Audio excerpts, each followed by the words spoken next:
I was 16 when my mother left me. Not metaphorically, literally. No note, no food, just silence and an empty house while she flew off on vacation with her new family.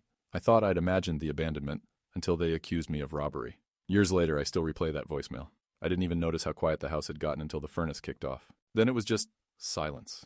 The kind that hums in your ears and makes you start hearing things that aren't there. The walls didn't echo, they just absorbed. And the air? Cold. Not the kind of cold that makes you shiver, but the kind that wraps around your stomach and tightens. It had been 2 days since they left. I still wasn't calling it being left behind. I kept thinking, maybe they just went out of town on impulse. Maybe they assumed I'd be with a friend. Maybe they texted me and I missed it. I checked my phone again. Battery at 94%. No messages. Nothing on the fridge. Nothing on the calendar but a note in my stepdad's handwriting that just said, bills auto-paid. Trash Monday. I opened the fridge. Half a bottle of mustard, expired almond milk, and a jar of olives. No note. No leftovers. Just silence and glass shelves that looked emptier than they should have. I stood there for way too long. Like the cold would fill the space inside me if I waited long enough. The worst part? I didn't want to be mad. I kept telling myself, they're probably coming back soon. Probably just forgot to call. Who forgets to call their kid? I'm 16, not 6. But I still wanted to believe there was some grown-up reason for this. Maybe an emergency, maybe bad reception. I stared at the closed door to my stepdad's office. Always locked, even now. That used to be the no-kid zone. Felt ridiculous now. What secrets could be so important that even now, the door stayed shut? By the third day, the power was still on, but the food was still gone. I sat at the kitchen table with an empty plate and stared at it like it might turn into something, anything. Eventually, I made ramen from an emergency stash in my backpack. I wasn't proud of that. It just felt pathetic. I tried not to cry while eating it. Then I called my dad. He picked up on the second ring. His voice cracked a little when he said my name. I hadn't talked to him in almost a year. Not since Mom said it was too confusing to keep switching houses. She always made it sound so reasonable. He didn't ask many questions, just said, "Come here, now, I'll get you." And I started packing. The house didn't fight me as I left. That's what hit hardest. No guilt trip, no footsteps, no text from Mom asking where I was, nothing. I left a note, just in case. Went to Dad's. "Call me if you're okay." I meant it. I wanted to believe they weren't monsters, just distracted, flawed. 3 days later, I was eating real food again, showering without shaking and falling asleep without waiting for a door to open. Then Mom called. No hi. No, I'm sorry. Just a voicemail. Her voice sharp, almost trembling from trying not to scream. "You left the house unsecured. We were robbed. Jewelry, cash, everything gone. If you think we don't know what you did, you're wrong. Your behavior has consequences. You need to take responsibility. We expect you to pay it back." I played it twice before I could believe it. Not forgotten, accused, not abandoned, blamed. I sat there, phone in hand, shaking. My dad stood across the room, arms crossed, watching me like he was waiting to see if I'd shatter or fight. I felt everything at once. The cold of the house, the silence, the empty plate, that locked door. Then something new. Rage, not wild or loud. Just clean, sharp. They didn't forget me. They just left. And when I didn't break the way they expected, they tried to break me another way. I saved that voicemail. I'm not deleting it. I didn't cry. Not when I packed my bag. Not during the car ride. Not even when I stepped into my dad's modest 2-bedroom and saw the futon he'd set up for me in the corner of his office. I felt empty, like someone had scooped out everything soft inside and left just skin and a heartbeat. Even when he hugged me too long, like he thought I might disappear again, I just stood there. I told myself I'd cry later, privately, maybe in the shower, but I didn't. Instead, I started doing dishes. I started sweeping, folding laundry that wasn't mine. I told him I wanted to help, but really I just couldn't sit still. Stillness meant thinking, and thinking meant picturing that house, my room, the untouched mail, the sound of nothing echoing through the kitchen. I hated how much I missed it, how much I wanted to be wrong. Then the voicemail happened. I don't remember picking up the phone. I just remember the moment after, the sound of her voice crashing through the speaker. My mother, the same woman who used to braid my hair and hum old country songs when she was tired, now accusing me, her child, of planning a break-in. "I know it was you. We trusted you and you ran off like some little criminal. If you don't take responsibility, we'll go to the police. We want compensation." She used the word compensation like I was some ex-employee who'd breached a contract. Not her daughter. Not a 16-year-old who'd been left without food or answers. I froze. For a full minute, I couldn't breathe. My dad came into the room, took one look at my face, and asked what happened. I handed him the phone without a word. He listened. His jaw tightened with every second. When it ended, he muttered something low and bitter under his breath. Not at me. At her. "She left you with nothing, and now she wants something," he said. Typical. I wanted to defend her. I opened my mouth to say maybe she was confused. Maybe she'd panicked. Maybe someone told her lies. But nothing came out. Because deep down, a small voice I'd been drowning for years whispered, "No, this is who she is now." And maybe it's who she always was. I slept badly that night. Every time I closed my eyes, I saw her face. Not the angry version from the voicemail, but the version from when I was 8, sitting on the porch eating popsicles with her in summer heat. laughing about nothing. That version was gone. And something in me, finally, started to accept it. The next morning I checked the voicemail again.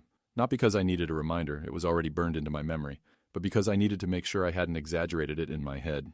I hadn't. Every word hit the same cold, precise, like she'd rehearsed it. My dad sat me down after breakfast. He asked if I wanted to press charges. Not against her, but to protect myself, just in case she really tried something. I told him I didn't know, because I didn't. Part of me still wanted her to call again, to say it was a mistake, that she didn't mean it, that someone broke in while they were gone and she'd panicked and she was sorry. But she didn't call again.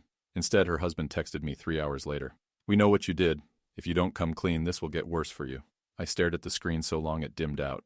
Then I laughed. Actually laughed. The bitter, breathless kind that doesn't sound like you. I showed my dad. He just nodded. "Let me take care of it." I didn't ask what he meant. I think I was afraid to know. School was out for summer, so I didn't have classmates asking questions. No one texted me from that side of my life. I hadn't exactly been social since moving in with Mom and her new family.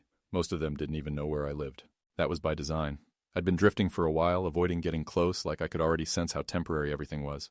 Now I was Googling things like, what to do when a parent accuses you of a crime, and can minors be sued by family? It was surreal. I couldn't concentrate. I couldn't eat. I kept checking the front window like someone might show up to drag me away. Then came the letter. Not an email. Not a text. An actual letter, in a stiff white envelope, dropped into my dad's mailbox 2 days later. No return address. Inside, a printed statement of damages. Jewelry, electronics, sentimental valuables, and a handwritten note at the bottom. "We're giving you one chance to do the right thing. Wire transfer only." They were treating me like a suspect. A thief. And that was the moment something cracked. Not in a breakdown and weep way. In a clean snap way. The kind where you stop feeling afraid and start feeling something else. Clarity, rage, resolve. They thought I'd crumble. That I'd apologize just to be let back in. But I wasn't 16 anymore. Not really. Not after this. And they'd just taught me how far they were willing to go to protect their version of reality. I wasn't going to play along. My dad took the letter, read it 3 times, then said he was calling his lawyer. Not to sue them, he clarified. Not yet.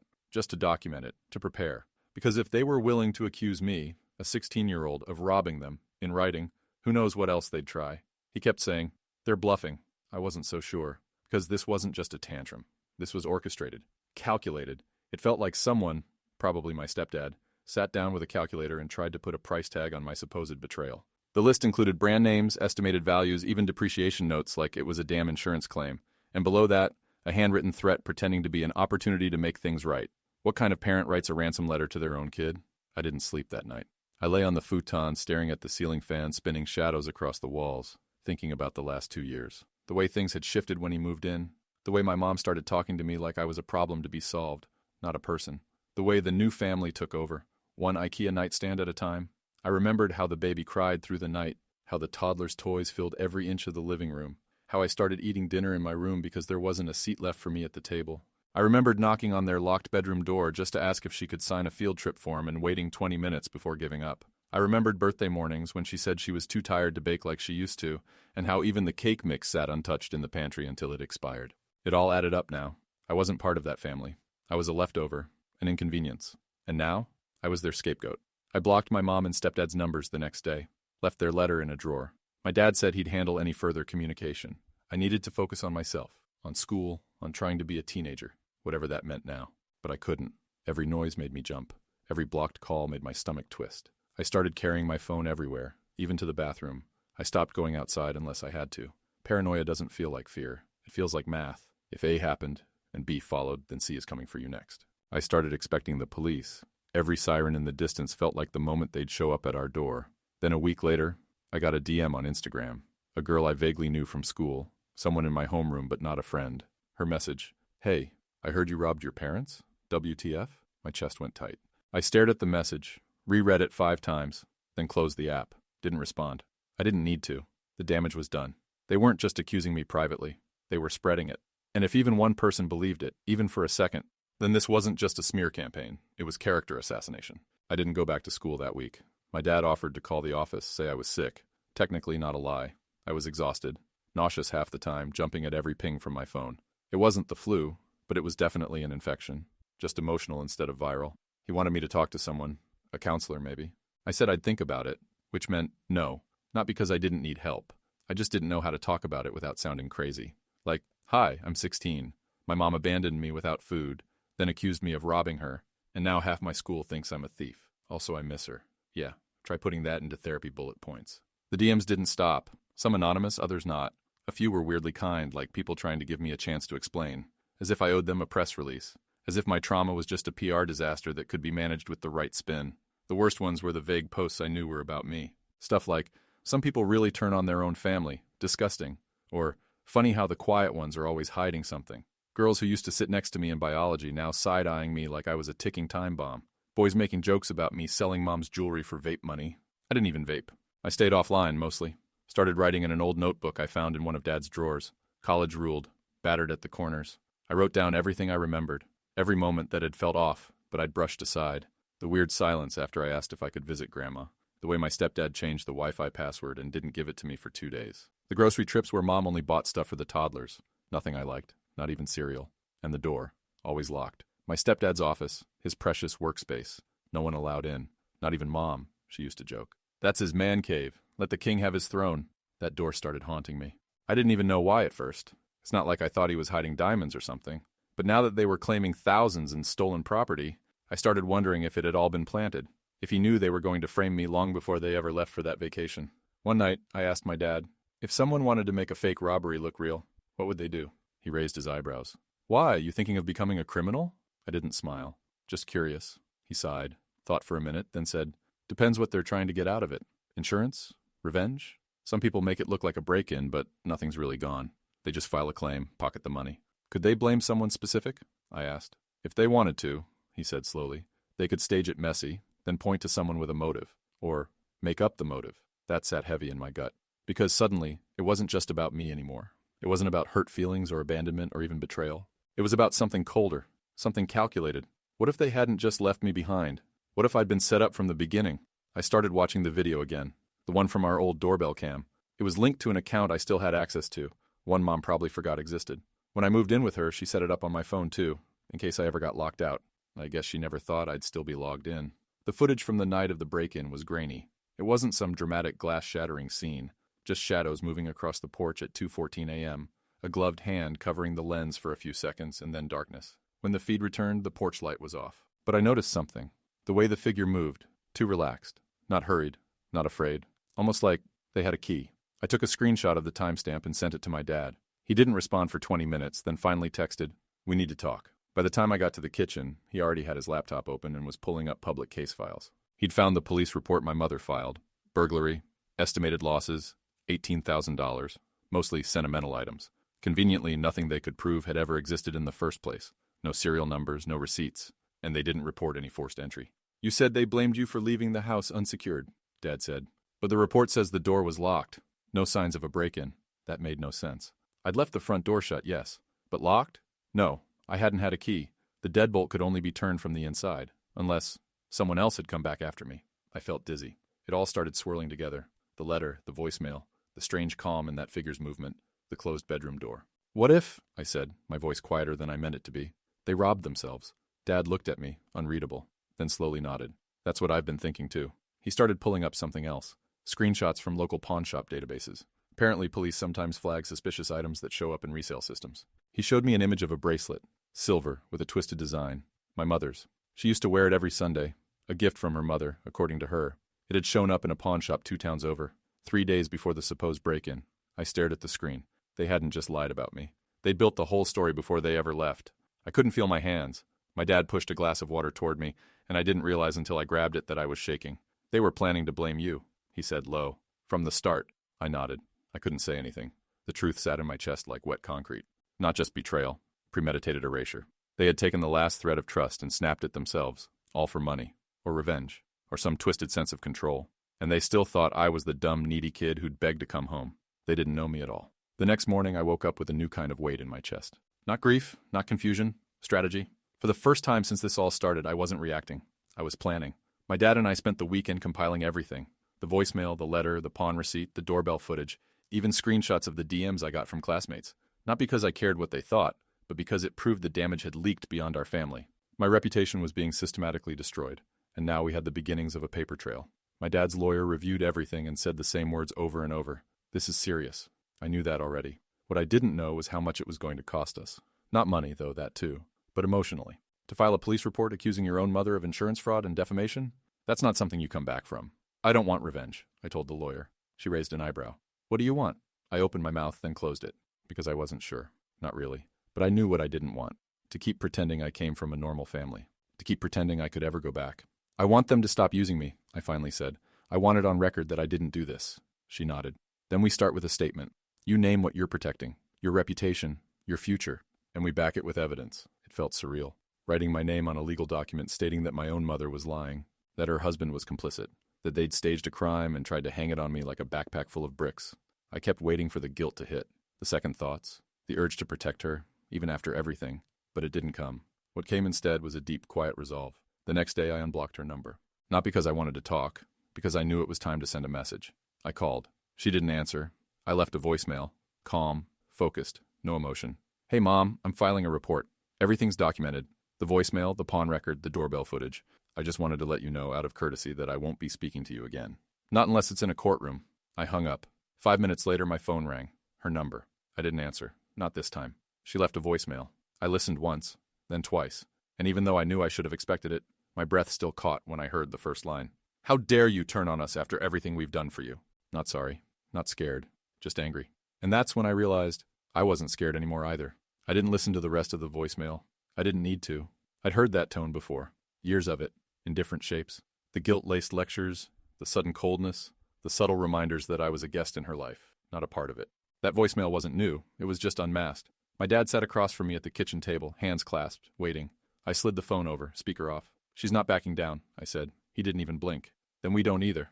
It was strange having someone say we and mean it. For years I was used to the you. You need to behave. You need to understand. You need to adapt. My mother spoke in ultimatums. My stepdad didn't speak much at all, but when he did, it was clipped and final. I was a variable in their math, easily adjusted. Now, I was becoming the constant. Our lawyer filed the statement 2 days later, sent copies to their insurance company and the local police department. We didn't press criminal charges, not yet, but it was enough to shake the table, enough to make them sweat. It worked. 3 days after that, my mother texted me, not called, not emailed, texted. We need to talk, please. I stared at the screen for a long time, then typed, put it in writing. Her response, this isn't what you think. We panicked. Things got out of hand. Can't we just fix this without lawyers? No apology, no admission, just damage control. I didn't reply. That night, my stepdad texted. His tone was different, threatening in that fake polite way men use when they think they're in control. Your dad's poisoning you against us. We've always supported you. If you go through with this, you'll regret it. I showed my dad. He didn't say anything, just added it to the folder. By the end of the week, the insurance investigator had requested interviews, not just with me, with neighbors, with local pawn shops, with their daycare. The real-world consequences were catching up and fast. And then, like clockwork, came the shift. Mom's next message. If you drop this, we'll forgive you. We'll even let you move back in. That's when I laughed. Out loud. She thought this was still about coming home. As if there was still a home to return to. As if I was some desperate little girl waiting on the porch with my bag packed, hoping the door would open again. That house wasn't my home. It never had been. And now, finally, they couldn't pretend either. The fallout came faster than I expected. First, their insurance claim was frozen. The company flagged the case as suspicious after reviewing the pawn receipt and security footage. Then came the letter from the investigator, a formal request for my statement, attached to a file that now included allegations of fraud.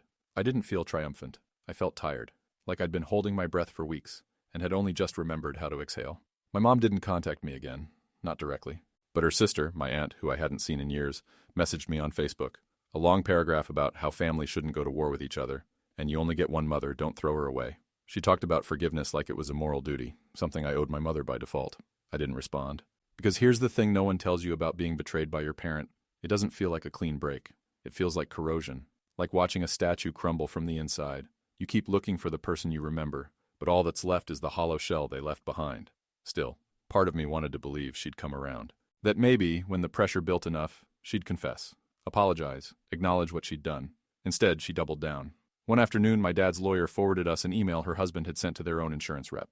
A full narrative, clean, rehearsed, said I'd run away, had anger issues, and likely staged the break-in out of spite. He'd even attached photos of my room in disarray, of drawers opened and closet doors ajar, like a scene from a crime show. They claimed it as evidence. What they didn't know was that those photos were taken after I left. I had screenshots to prove it, timestamped messages between me and my dad from that weekend, showing I'd been with him the whole time. And the security cam data confirmed no one had entered the house during that period, except them. They were documenting a scene they created and pinning it on me. This wasn't just petty, it was dangerous. Their lie wasn't about winning an argument anymore. It was survival instinct. Deny until your fingerprints disappear. My lawyer said if we pressed charges now, it would likely stick. I asked for one more day. That night, I sat with my dad on the back porch, wrapped in a hoodie that still smelled faintly like his old cologne. The cicadas were loud, the air thick. I'm not afraid of her anymore, I said quietly. I know, he said. You haven't been for a while. What if I just let it go, I asked. Would that make me the bigger person? He looked at me carefully. Or would it just make you smaller again? That hit hard, because for the first time, I understood. I wasn't fighting to punish her. I was fighting to exist on my own terms. To prove, legally, emotionally, publicly, that I wasn't the version of me they'd invented. This wasn't vengeance, it was reclamation. We filed fraud, defamation, attempted exploitation of a minor. My name was officially attached to a case file I never wanted against people I once called family. It didn't feel like victory. It felt like walking away from a fire barefoot, too numb to register the burns. The legal process moved slowly, like everything worth doing. But the moment we filed, something shifted in me. I felt weightless, not happy, not safe, but unshackled. News of the filing spread. I didn't post anything, didn't gloat, but people talk. Quietly at first, then louder. The DMs stopped, then trickled back in, this time with different tones. Apologies, confessions, classmates saying they never really believed it. Some even told me they'd heard my stepdad bragging about handling the situation before things got out of hand.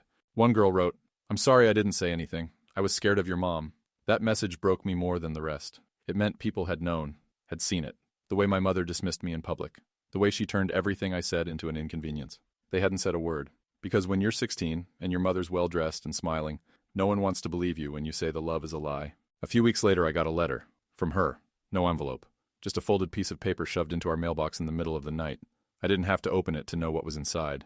I could feel the rage radiating through the fold, but I read it anyway. She said I'd broken her heart, that she didn't recognize the person I'd become, that she'd tried to raise me right, and this legal attack was proof I was lost, manipulated, ungrateful, no apology, no ownership, just poison in cursive. I burned it in the sink. The investigation took months, but the outcome wasn't dramatic. The insurance claim was denied. Her record flagged. No arrest, yet, but enough red tape to keep her tangled for a long time. I didn't push for more. I didn't need to. The silence that followed was worth more than any courtroom win. She stopped contacting me after that. I turned 18 6 months later, got a part-time job, applied to colleges. My dad bought me a cake and wrote, in messy frosting, "You're free now." I didn't know whether to laugh or cry, so I did both. Sometimes people ask if I'll ever forgive her. The truth? I already forgave the version of her that raised me when I was little, the one who sang off-key lullabies and drew stars on my lunch bags. I forgave that woman. But the one who locked her love behind conditions? Who weaponized motherhood like a knife? She doesn't exist in my life anymore. And the girl she tried to erase? She's still here. Stronger. Louder. Whole. I never went back. Not even to drive by the old house. I don't need to. I already know what's behind that locked door. And it's not love.